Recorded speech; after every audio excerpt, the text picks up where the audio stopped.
So we are going through I Am That by Sri Nisargadatta Maharaj, and we're on section 23. Discrimination or discernment leads to detachment.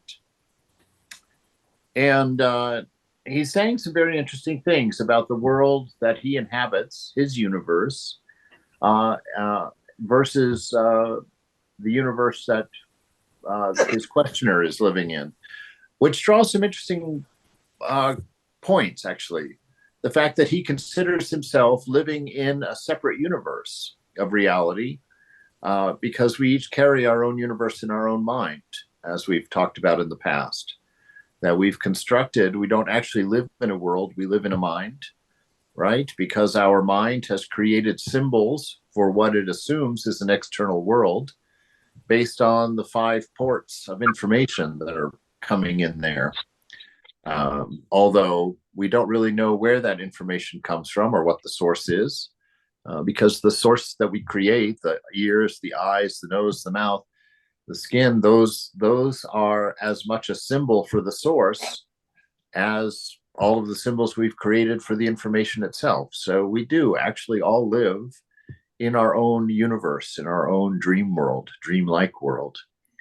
And so we see this in the way that Sri Nisargadatta is talking to his disciples here, how he's referencing his universe and how it's different from their universe. And it's a universe of knowledge for him, that there is no change for him, there is no cause and effect for him, there is only isness. And that he actually experiences it as entering into another world.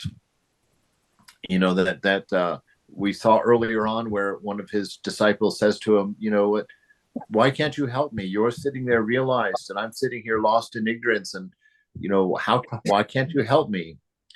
And he makes that fascinating statement where he says, I am helping you. I have appeared in your dream, and I am telling you, you are sleeping. Yeah. And I always just get chills when I hear that one. That is such a marvelous ideal to me, an idea that here we are actually all appearing in each other's universe, that mothers brought our universes together at this point, just to hear some of these truths, to find some places of refuge. So his questioner is asking him this morning, who's the ruler of your world? He's already determined, he's asked him all kinds of questions, and we were kind of laughing about the questions a little bit last week, not in a derogatory way, but in a chuckle, because he keeps asking questions that are based on assumptions that aren't real. And so Nisargadatta is constantly having to kind of tell him, your questions are only relevant in your universe. They're not relevant in this universe. And our young man's not quite getting it, because his last question is, what do we gain, from this enlightenment? And he says, you gain nothing. Right? Because spiritual life is not about gaining. It's not about achieving. It's about realizing. And realizing means that anything that you think you've gained, you've always had. It's just a realization that you've always had it. So it's really changing your the place where you live in your body mind. It's moving out of body mind is actually what it's doing. We're trying to move our center of awareness out of the changing mind, out of the changing world, into the absolute unchanging, which we can only find a model of that or a symbol of that in the shrine of the heart.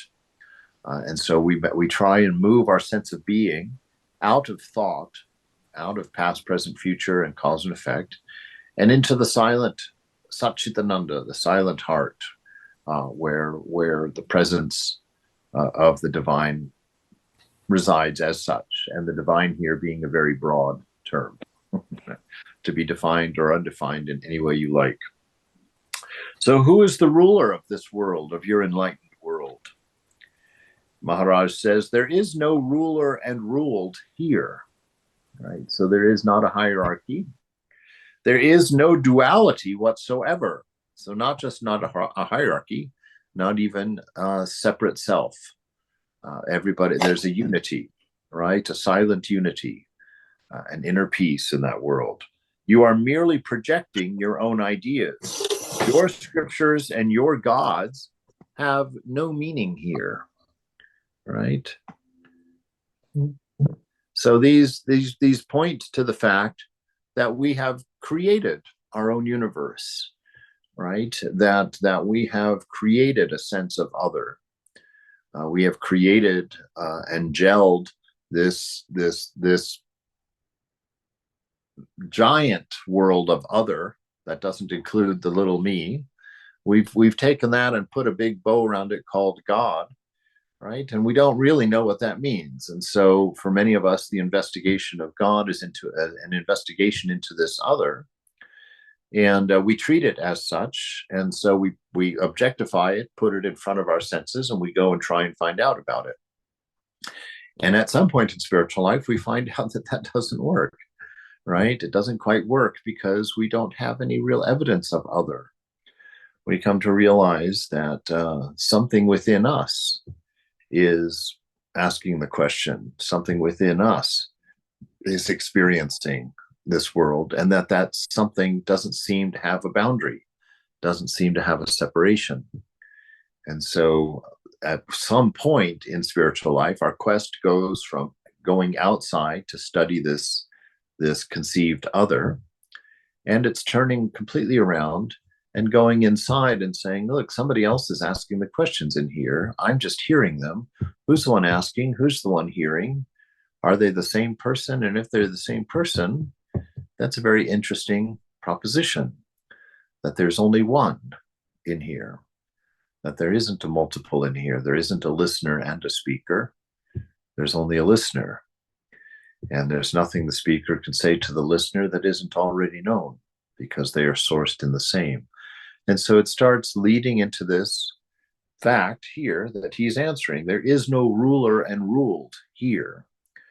There is not a duality going on inside your mind. Well, it is going on inside your mind. Actually, that's the problem.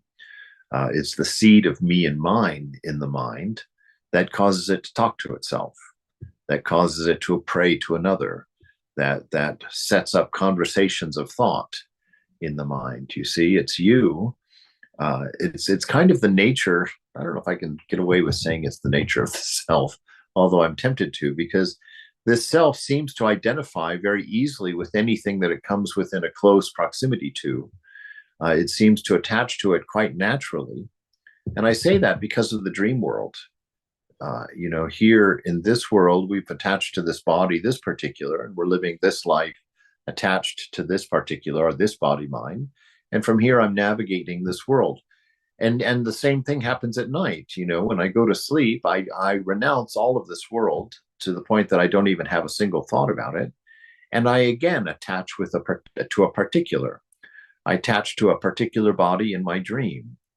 And then I become part of the dream. I'm no longer the dreamer. I'm part of the dream. And I carry on in that dream very much like I carry on in this world. And I assume cause and effect. I assume time. I assume space, when none of those can really exist in the dream, right? Because you can be looking at that mountain 200 miles away in your dream, and yet it can't be any farther than between your ears, right? And so time, space, and even causation are non-existent really in the dream, but conceptually exist. And so we see that in this world is very much the same for us. Time, space, and causation don't really exist. They are part of mind. They're not a part of the reality. And so we conceptualize using them, right? And it's kind of interesting because we think this world makes sense. We are always telling ourselves this world has a continuity. That's why this world's real and the dream world isn't. But when you're in the dream world, there's a sense of continuity there, and it's a fake sense of continuity, just like it is in this world. Because in that dream world, one of the funniest things is you'll have a very narrative dream, or you'll experience it very much like that. And then you wake up in the morning and you go to tell your roommate about your dream, and you realize it wasn't linear at all, that there wasn't a narrative in it. You were in this room, and suddenly you were on a hilltop, and then suddenly you were under the water, and then you turned around, your mother was there, and you walked out the door, and there was a bear. But in the dream, it all seemed perfectly normal. Like, yeah, of course, no problem. That's all fine. Uh, and the sages say that this world, the mind does the same thing. That there's a part of the mind very closely associated to the ego that is always stitching a narrative to explain the way the world is, and that is our Maya. That is our delusion. That we have a story that creates our world, when actually every moment the universe is created anew, and there is no history that's conceptualized, there is no future that's conceptualized, that there's only here and now, and that there is no ruler or ruled here, there is no duality whatsoever. You are merely projecting your own ideas, right? So you are projecting your ideas or through consciousness onto the mind. Well, you're projecting awareness onto the mind, and with the impurity of me and mine in the mind, the universe appears in the mind. And that's where you live. You live in a mind and not in a world. And so all of your notions are being projected by your own self and enjoyed by your own self. And you've created the two. You've created God to take to take hold of the part you don't fully understand, and you've created a you that takes care of the part that you think you do understand. And so you've taken care of your world of unknowns in that way. So he says, you've merely projecting your own ideas. Your scriptures and your gods have no meaning here, right? In that space where there is no change, where there is one without a second, although he acknowledges stepping into a dream, into another dream as a teacher. But in his world is a world of unity. There's a world of oneness. So there's not a separateness. There is nothing outside of self. And then my questioner says, well, still you have a name and shape. You display consciousness and activity. And here he's got a great answer. He says, in your world, I appear so. In mine, I have only being, nothing else. You people are rich with your ideas of possession, of quantity and quality. I am completely without ideas. And how can he say that? You see, because he's not dwelling in mind, right? Our world is composed of thought waves. Our reality is composed of ever-changing, non-repeating thought waves. And we mistake them for objects. We mistake them for others. We mistake them for all kinds of things, or we've identified them as all kinds of things. But everything that we know, everything that we've experienced is merely an idea, merely a thought wave.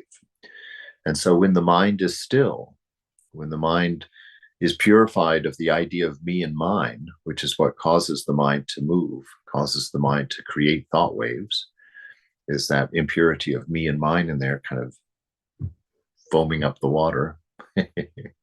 When that's gone, and when the thought ceases, everything ceases. The duality ceases.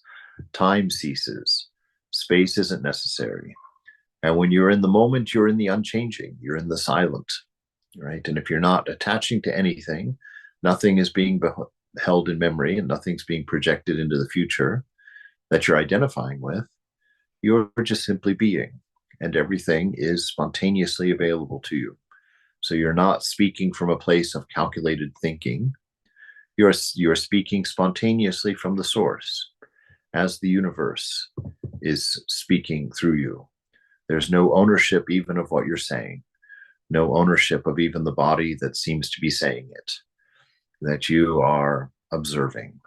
You are not entertaining the idea of being the one who's speaking or existing at the point of where the speaker is, but you are free, and you are just simply observing all of this in mind. And so that's like with Sri Ramakrishna. He ceased being Sri Ramakrishna when he had his realization. You know, and when he merged into that oneness, he knew himself to be one without a second. He was no longer Ramakrishna at that point. He was this universal self. He was you. He was me. He is and was and will be everything. And yet we, when we see that form, that body mind, We call it Sri Ramakrishna, and we say, oh, that's him. Why? Because that's what we think we are. We think that we're a body mind, so that we assume that our enlightened master is also a body mind, which is Maya, because the whole reason he's a master is because he's realized he is not that body mind, that he has nothing to do with that body mind, right? That he is actually a direct manifestation of the Divine Mother, of uh, the activity of the universe as it seems, as it were, right? In your world I appear so, in mine I have being only, nothing else. You are rich with your ideas of possession, of quantity and quality. I am completely without ideas because I'm not living in my mind. I'm not identifying with thoughts. And I know myself to be that, to be this moment, to be everything, and not a particular. The questioner. In my world, there is disturbance, distress, and despair. You seem to be living on some hidden income, while I must slave for a living. Maharaj, do as you please. You are free to leave your world for mine. Right? Now, watch the psychology in your mind when Sri Nisargadatta tells you that. He just now says to you, do as you please. You're free to leave your world for mine. What happens in your mind when someone says that to you?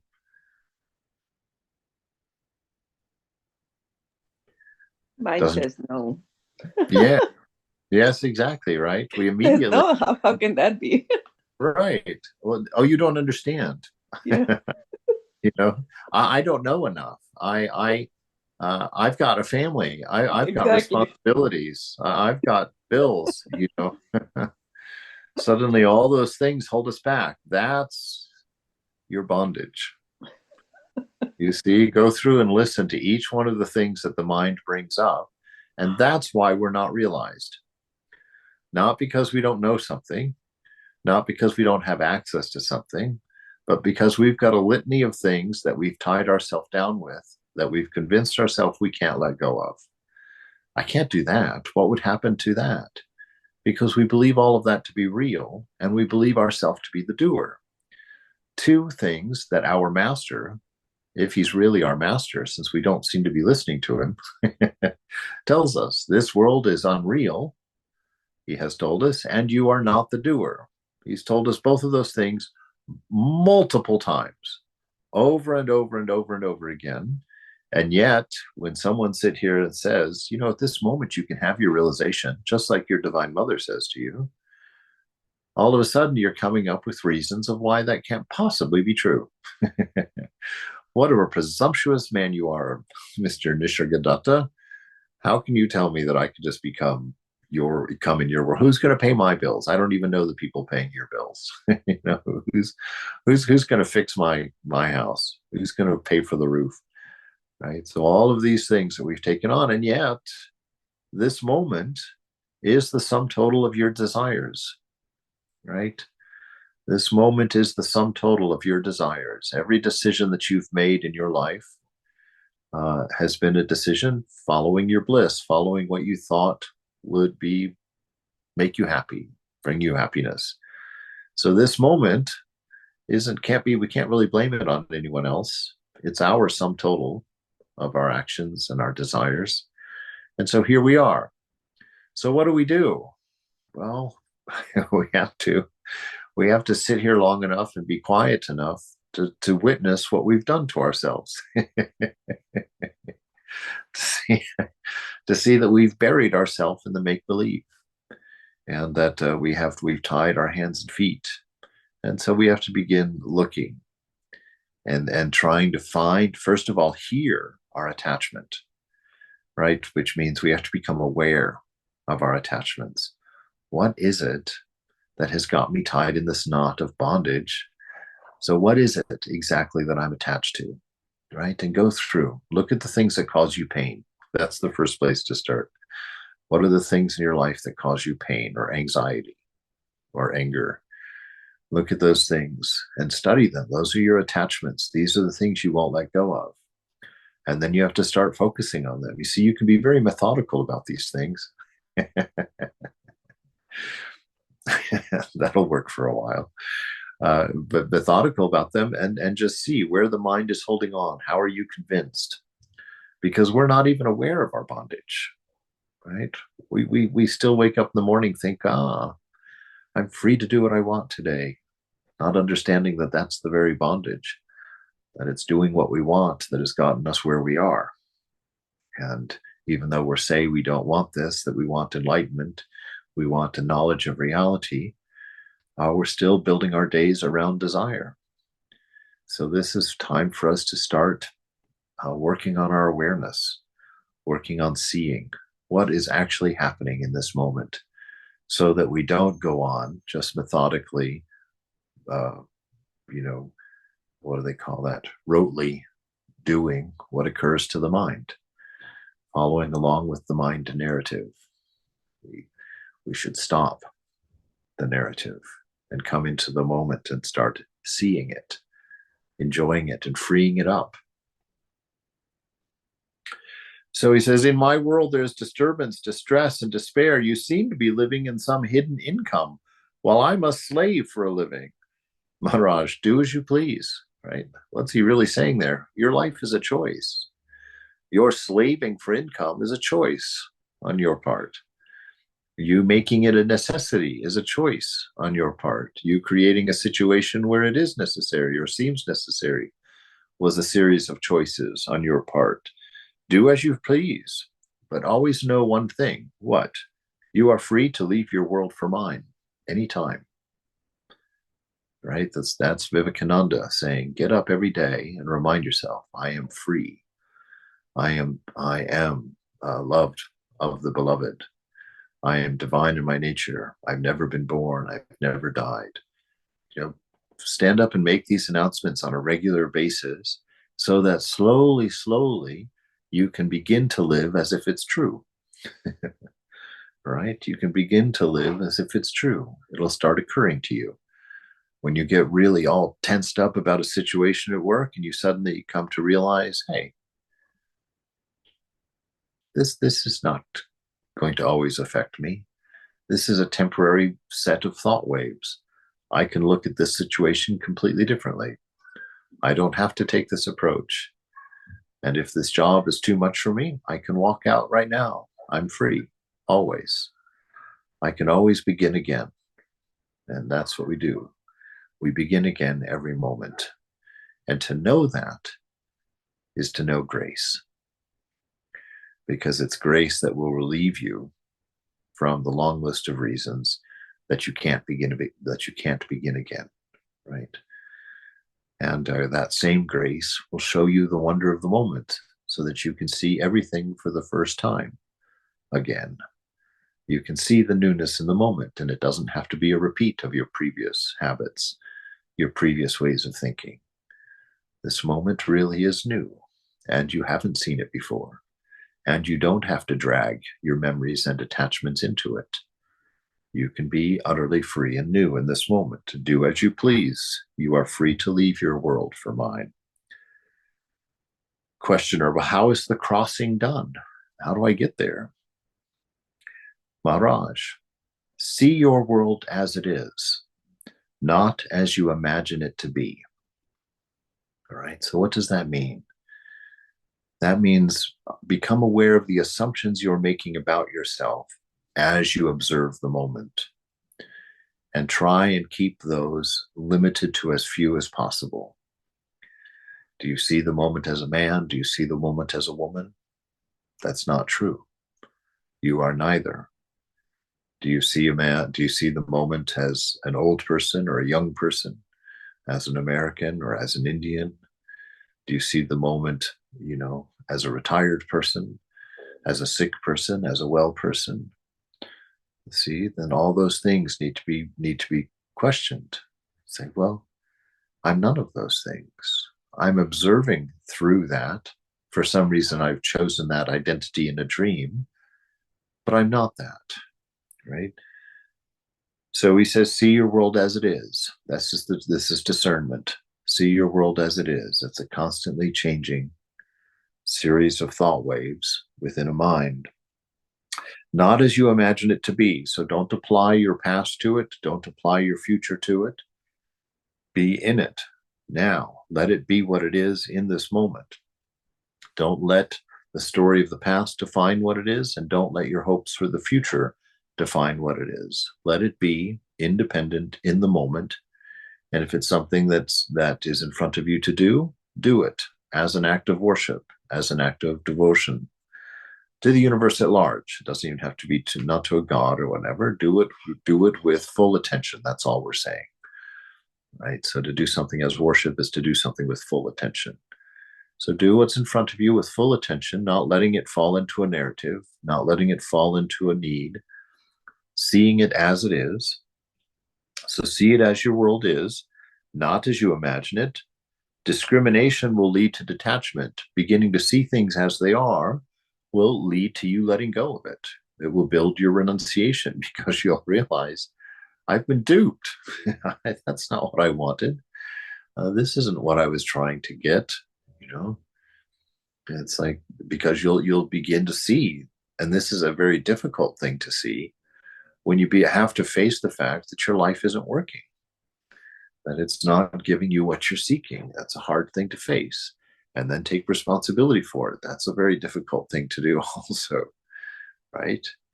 And those are the things that happen from seeing your world as it is and removing your imagination from it. Discrimination will lead to detachment. So look at what's real and what's not real, what lasts. That which is unchanging alone is real, right? So always keep your mind on that which is unchanging. And when you look around trying to find out what that it is, you find out that it's that in you that is looking around for what is unchanging. That which is looking around for the unchanging is in fact the unchanging. So keep your attention, keep your awareness on that awareness. That will help you very much. Keeping that awareness on awareness will begin to help you see that you are not the observed, that you are not the dream. You are the dreamer. Detachment will ensure right action, right? Because you won't be following a story of delusion. Detachment, letting things be separate from you, having nothing to do with you, will ensure right action. You won't act selfishly. You won't act while you are influenced by unreal narratives, by unreal things, right? And so in that moment, that which drives you is not a calculation of mind following a story. It's the inspiration of your nature, Satchitananda, that will express. That nature of love will express when you release it from the mind, right? That nature of wisdom will express when you remove it from the mind, when you detach it from the mind. And so your life is no longer a calculation, building and following a narrative of self. It's acting spontaneously from your nature in the moment to what is before you, and doing it with full awareness of awareness. Right? So that's a healthy seeker. If a seeker was really healthy, he wouldn't be seeking, but nonetheless, there we are. All right, so he says, discrimination will lead to detachment. Detachment will ensure right action, and right action will build the inner bridge to your real being, right? Because it will undo the narratives, the false narratives. That right action means action done with no desire for a result or for a particular result. So doing right action in the moment, doing things spontaneously based on your nature of love and wisdom, becoming habituated to simply letting that manifest, will build an inner bridge to your real being. You'll become aware, right? You'll move out of your head because you won't be referencing your head all the time for the narrative that gives your life meaning, based on made up ideas, made up past, made up future, made up needs. When you come to this spontaneous living, not based on your attachments, but based on your inner inspiration coming spontaneously from self without mind. There's no need for the mind at that point. That's what's going to Maharaj, connect you. Yes, Yeah. please. So with this, when you act spontaneously, that might cause disharmony in this world that you live in, right? And so you kind of just deal with it as not the doer and kind of go on. Well, what I'm saying? it shouldn't build disharmony in this world. It shouldn't have that effect. Love, the expression of love doesn't. But you are dealing with people who are maybe not in the same space. Like, for example, to take the ultimate, Jesus was put on the cross by people who didn't understand him, right? So your action may be out of love and spontaneity, but it may be not taken so, right? Because it goes against the norms of, quote unquote, the world. Yeah, well, you brought up the best example. Jesus just kept doing it. Right. He got crucified, but he didn't get crucified. You know, his body was crucified. Right. So his story ended in that way. But that wasn't his concern. He didn't change behaviors because crucifixion was coming. Mm-hmm. He went to the garden by himself and prayed for acceptance. He said, if it's possible, let this cup pass from me, but if it must be done, let your will be done. You know, so he made it his problem, and accepted it, and asked for that acceptance, asked for that non-resistance. Right. Okay. So I think that's it. I think that we're not really in charge of anything, but in the moment, really, we can only, Jesus says, in as much as it has to do with you, live at peace. Right. So we do our part to live at peace, whatever can be done. And really acting from love and wisdom should be enough for that. Acting from that space, from that inspiration, we go forward. And you're right. This world's not designed to lay down for us. You're going to be taken to the next level with its new insights and new sets of challenges and whatnots. But as we go through these levels, we kind of realize we're not. We're kind of seeing that we're the same in all of these levels. We're the same regardless of the change in circumstances, that we ourselves are the same. That this person here, I can remember, just a funny memory. I was in my car, my family car. We were driving, I think, to church or something. We were driving past some cornfields, and I was imagining what it was going to be like to have a man's body. I was sitting there at 7, and I was just kind of imagining what that was going to be like to be a man. And well, here I am, sort of one, and remembering sitting in my body, wondering what it was going to be like to have a man's body, and here I am as a man's body, remembering what it was to have a child's body.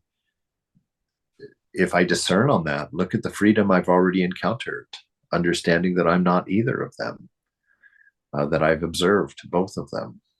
And so this is that the inner life, this is the beauty of that inner life, is that you begin realizing that everything, everywhere, all the time is pointing at the ultimate reality, at the ultimate truth. But we being convinced that we're the one watching are not understanding that everything is pointing in there. Everything's pointing at us. We see everything pointing, and we're like, what's everything pointing at? And we go running around looking everywhere for the thing that everything's pointing at, when we are that. Right? So right action will build the inner bridge to your real being. Action is proof of earnestness, right? Earnestness is what drives action. When a thought arrives, well, actually, we're not going to go there, because that would be diluted action. Action spontaneously arising from your nature is a proof of earnestness, a proof of clarity, right? Do what you are told diligently and faithfully, and all obstacles will dissolve. All right. This is one of the richest few sentences I think I've ever read. There is the whole path. Everything is right here. See your world as it is, number one. Open your eyes and start paying attention. Get off of autopilot for a while. So wake up and see the moment as it is, not as you imagine it to be. So begin sorting that out. How am I applying my imagination? What is my imagination? Well, your imagination is your whole past. That's all imagined, right?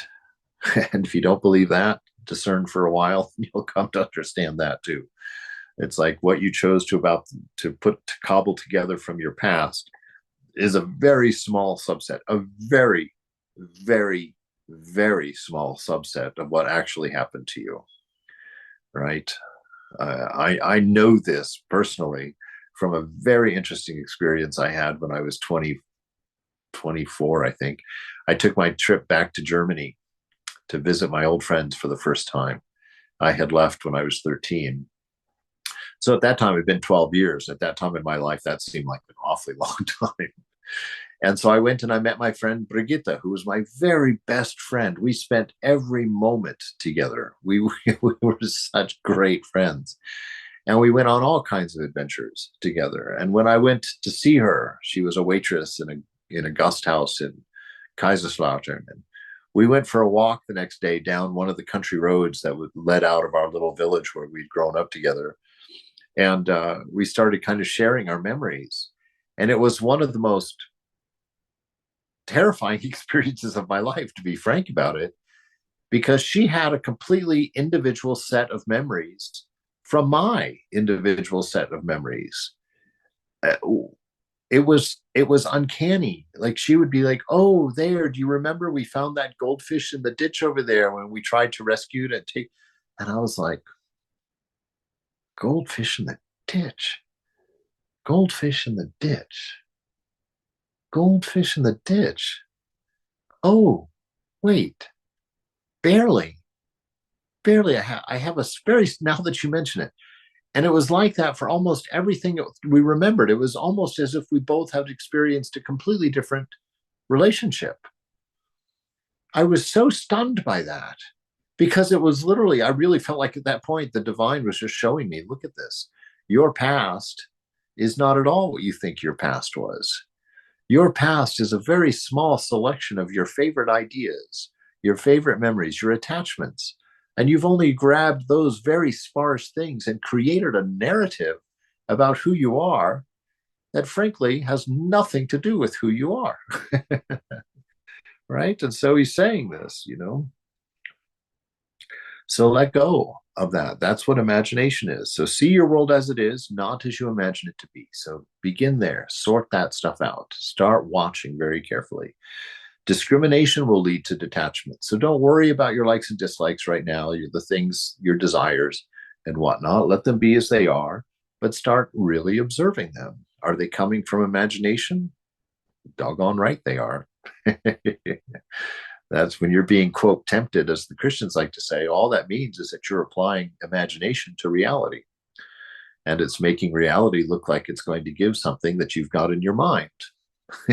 It's not going to do it, because if it had given it to you before, you wouldn't be needing to return to it again, right? And so you start paying attention to these things. Discrimination will lead to letting go, to detachment. Detachment will ensure right action because you're no longer working for ideas. You're beginning to see reality and be in reality in the moment, present, not motivated by a selfishness or a fear of body identification, mind identification, but working from a point of inspiration of the ideal that you are love, you are wisdom, you are existence itself. Right action will build the inner bridge to your real being, because you will begin to feel, as it were, feel what it is to be in harmony with the moment, to be in presence, right? As Brother Lawrence talked about it for the bhaktas, it's being in the presence of God, that inspiration, it's an atmosphere of being. It's a beautiful sent to the moment, to being in harmony with yourself and with the moment. Everything is one, right? And that will build that bridge, that will establish you in this place within here, which is not here, which is where most of us have set our camp of existence. We believe that we think we are. So what we think we are, and that's our trouble, because the mind is constantly changing. It wants something this moment, wants something else the next moment, and we think it's us that wants that. So we're running around from moment to moment, trying to keep a mind happy. That a mind doesn't care about happiness. Mind is making up stuff in the moment. It's just generating thoughts. It doesn't care about you at all. And you've attached to it. And so you've got that donkey of a mind leading you everywhere, defining your moment for you, telling you what tomorrow is, telling you what yesterday was. And,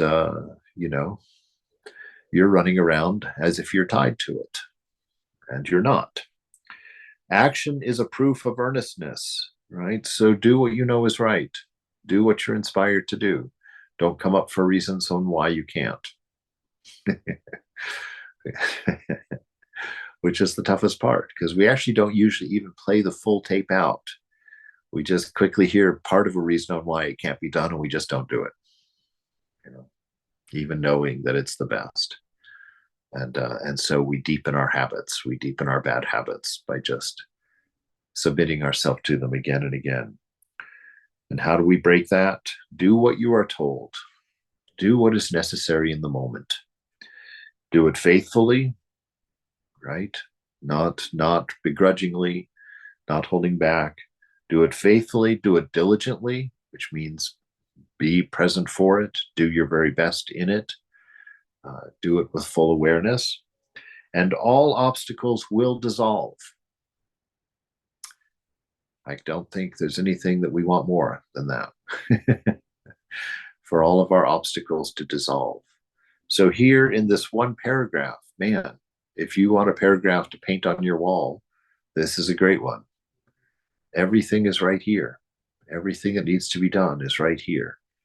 And if you make your day and make your moment about this paragraph, you will, what? What will you be? Who knows? But you'll definitely be someone that people will love to be around. Is that something? I don't know. You'll be a person of peace. You'll be a person of calmness. You'll be a person of wisdom. You'll be a person known for love, right? So the questioner just comes up and out of nowhere asks him, well, are you happy? Maharaj, in your world, I would be most miserable. To wake up, to eat, to talk, to sleep again, what a bother. That takes the lid off the mind a little bit, right? To consider that there's a possibility of living a life where you don't wake up, eat, talk, and sleep again. That there's a life beyond that, a sense of self that doesn't involve that, that isn't defined by that, that doesn't see that as the necessity of being, right? Because of it's not attached. All of the waking up, that's body, to eat, body, to talk, that's mind and body, to sleep, that's mind and body. This is detachment from mind and body, and actually an experiential detachment. It's not just an idea, oh, I'm not the mind and body. It's a reality. And right now, because you're so deeply attached with mind, you can't imagine that. But that first time when you actually observe the mind and see yourself separate from it, it's going to be quite an insight. There's going to be change at that moment. Life outside the box. That's exactly it. Life outside everything. Knowing that everything is within you, that you are not within it. That changes everything. It's kind of very similar to life when I hit what I assumed was the middle point. when I turned 45, I was laying there on my 45th birthday in the morning thinking, happy birthday to me. and wondering about what does this mean. And I suddenly realized, oh my God, this means I have less time in front of me than behind me. And that's I think that's the definition of your midlife crisis. That's when you come to realize, wow, this is probably what life is for me. It's no longer a matter of dreaming about what I'm going to be. Now it's a matter of dealing with what I am. Like, oh my God, what is this? I'm not a superstar famous singer. I'm working in a cubicle. What happened? How did this come to be? And so it's coming to that place of just understanding there's something transcendent about this experience that isn't defined by this experience. And that's who you are. And there's a great joy and a great peace and a great wonder and a great renewal of being that will happen every moment that you give yourself the allowance to trust that and to move forward with that ideal in your mind. So he says, in your world, Maharaj says, in your world, meaning in our world, I would be most miserable because I would just be trapped in a cycle of needs and desires. Oof. So the questioner says, so you do not want to live even? Maharaj, to live, to die? What meaningless words are these? When you see me alive, I am dead. When you think me dead, I am alive. How muddled up you are. Right? Maya is what causes us to see things literally in the opposite way of what they are. Right? Maya says, oh, to be able to do whatever you want, that's freedom. Right? Well, that's in Maya, that seems totally true. That's the freedom all of us are looking for. We've built a whole country on that model of freedom. Boy, that's working out well. So this notion that freedom is to do what you want is crazy. That's absolutely upside down. That's the very definition of bondage. To have a desire that has to determine what you do, that's bondage. You're answering to something outside of self. To have no desire is freedom, right? So this is we have to come and understand these things. Understand that Maya makes everything look upside down. To live, to die. So stop thinking that way. I'm going to die. I was born. Stop thinking about that narrative. It's going to be a marvel when the body drops and you still have awareness. That's going to be a real moment for you. That's going to be a real moment, and you can practice it now. That's how Ramana Maharshi had his realization. I do that quite frequently. Because I see if I'm not allowed to be old, at least I can look and say I'm on the threshold. I can see what's coming, right? And I'm like, oh my God, good Lord, what's coming? And so I do. I'll lay there in bed and I'll think about, okay, let's just say that this is my deathbed. Let's just say I've been told I'm not going to get up again. Let's just say that I'm going to be laying here for some time. And then I put myself in that situation mentally and I ask myself, is it okay? Are you at peace?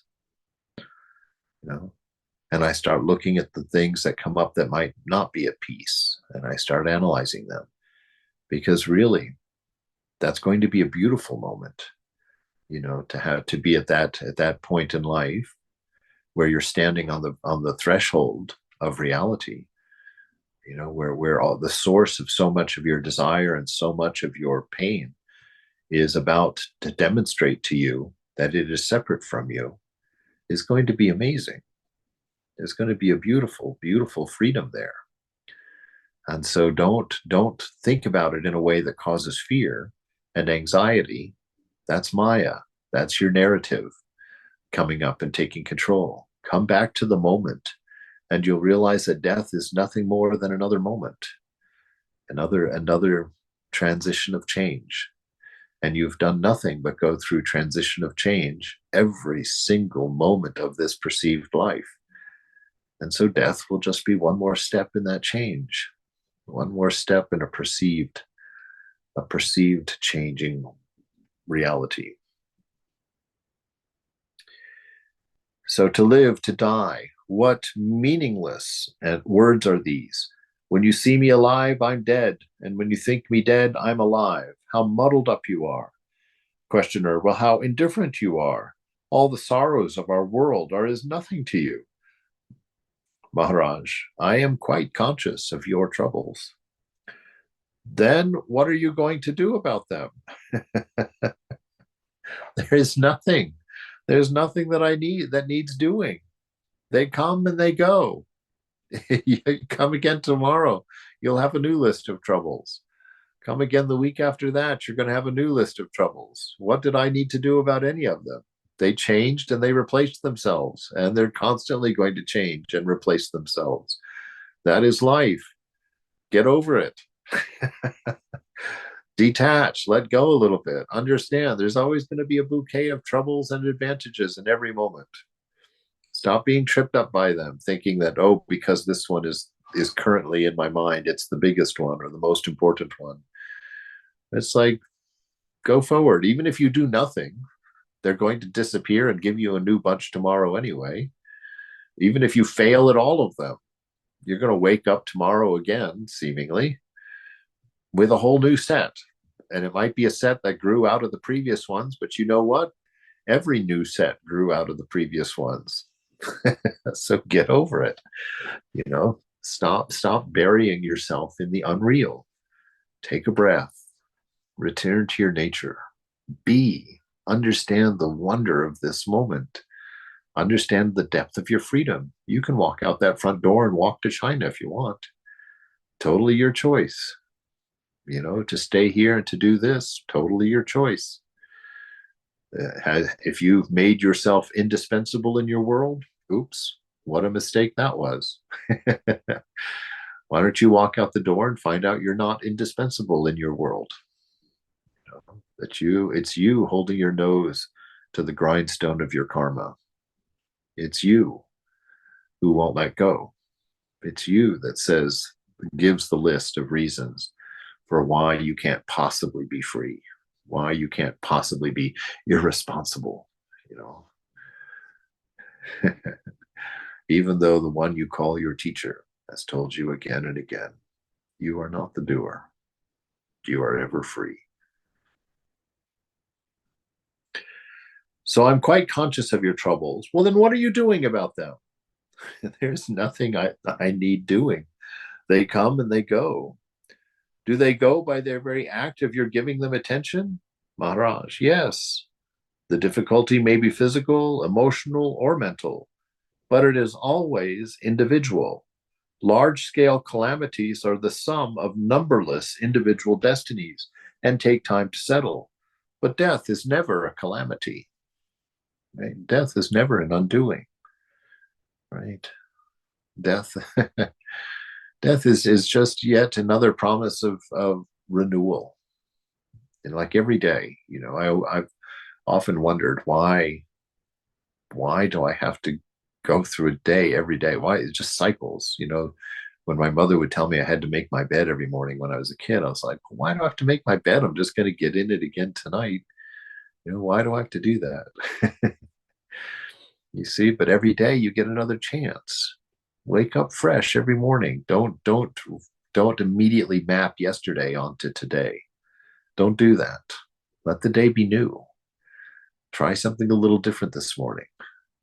Give something a little bit of a twist that will give you a freshness and a clarity.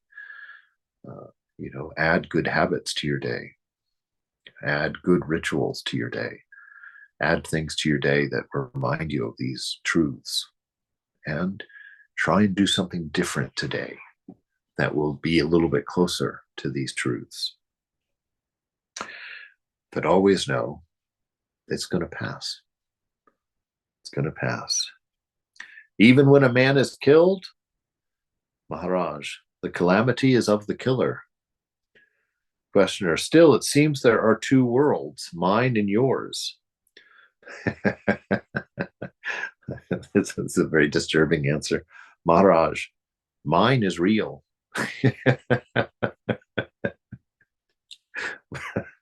Mine is real. Yours is of the mind. Again, here is a rich statement. Mine is real. Yours is of the mind. How much of your world is made up? That's the perfect question for this morning. How much of your world is made up? Go into your discernment this morning and look at your day and how much of it is based on memory, how much of it is based on a cobbled together sense of what you are, of what you need to do, of what needs to be, what you're responsible for. How much of that is real?